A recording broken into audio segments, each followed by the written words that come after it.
Conheçamos e prossigamos em conhecer ao Senhor.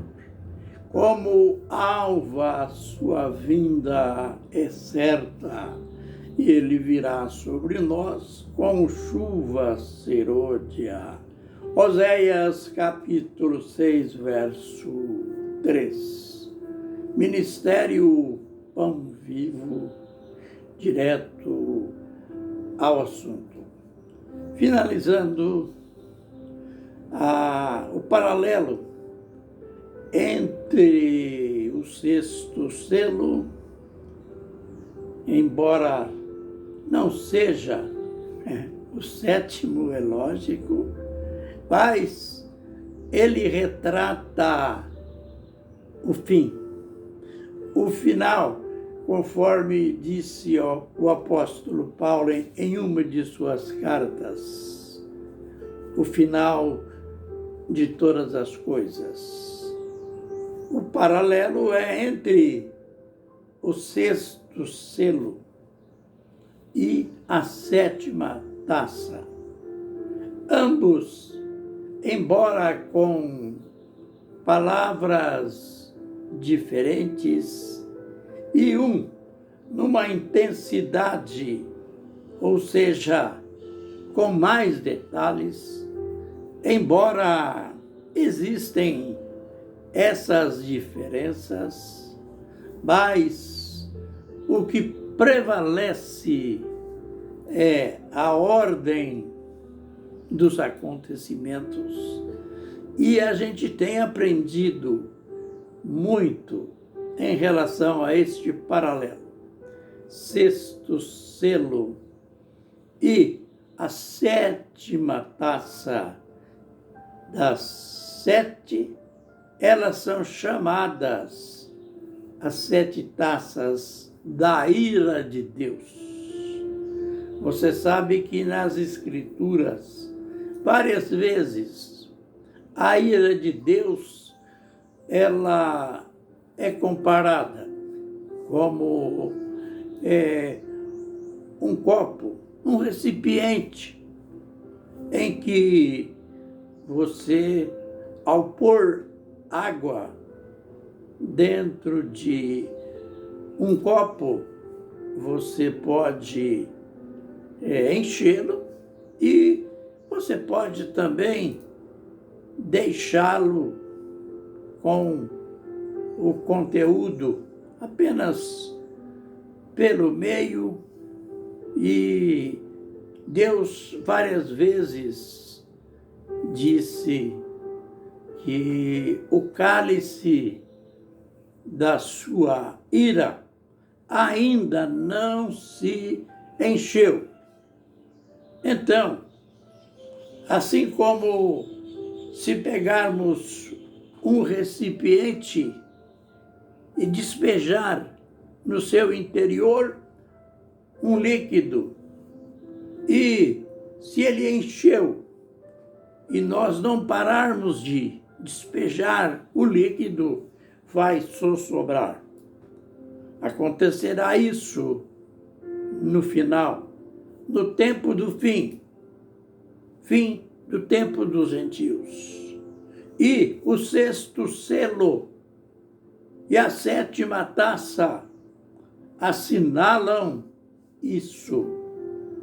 O cálice da ira de Deus, aliás, chamado na própria taça de o cálice do furor da ira de Deus.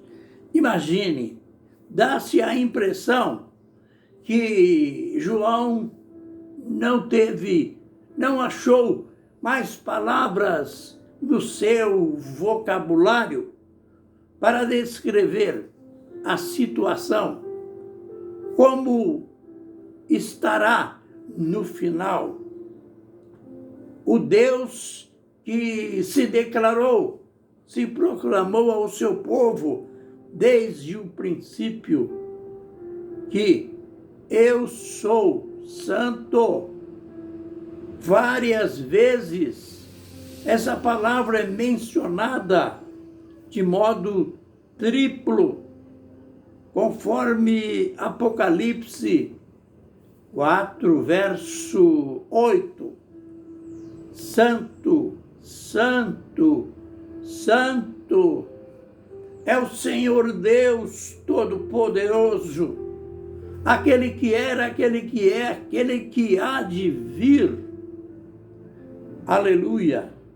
Isto é maravilhoso aos nossos olhos e é benéfico para a nossa fé, para o nosso coração. E você imagine comigo um Deus que se identificou ao seu povo como santo e os apóstolos confirmaram mais tarde que, pelo fato de Deus ser santo, nós devemos ser santos em toda a nossa maneira de viver. E como está Deus, com toda a sua santidade, diante de tanta iniquidade, diante de todo o pecado da humanidade? Você ouve, a gente vê no Apocalipse, por exemplo, ali em Apocalipse 7, quando há aquela preparação dos anjos para a selagem dos 144 mil judeus. É impressionante quando está escrito que um dos anjos tinha nas mãos o selo do Deus vivo. Por que esta qualificação? Por que tinha que se dizer, aliás, não é só aqui no capítulo 7, Deus vivo, é pelo fato de os homens terem descambado desde muito cedo para a idolatria, para o fabrico de deuses, deuses feitos pelas suas próprias mãos, que não podem ver, não podem falar, são mudos, são carregados pelos seus adoradores. Por quê? Eles não têm vida, eles são mortos. Por isso que a Bíblia, ou na Bíblia, ela faz questão de apresentar Deus como o Deus vivo. E a gente vai ver que logo após se mencionar que as ilhas, todas as ilhas, o escritor faz questão de declarar todas as ilhas e montes fugiram do seu lugar. Em alguma tradução, não se achou, aliás, é no 6º selo, não se achou mais o lugar das ilhas e montes. Tal é a intensidade do grande terremoto.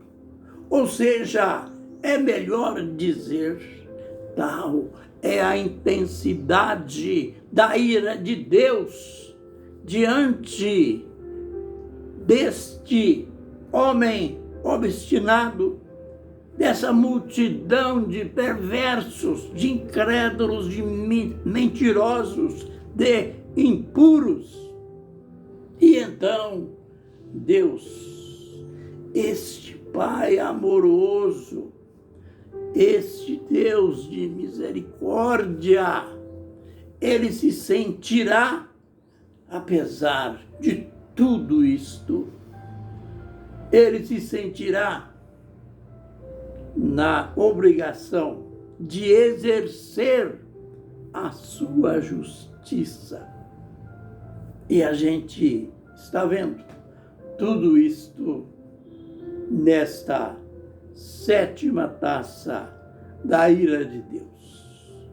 No vídeo posterior, veremos um fenômeno, um acontecimento jamais visto, jamais conhecido, que virá como o último flagelo da ira de Deus. Isto a gente aprende amanhã. Que o Senhor nos abençoe e nos guarde. Que o Senhor faça resplandecer o seu rosto sobre nós e tenha misericórdia de nós.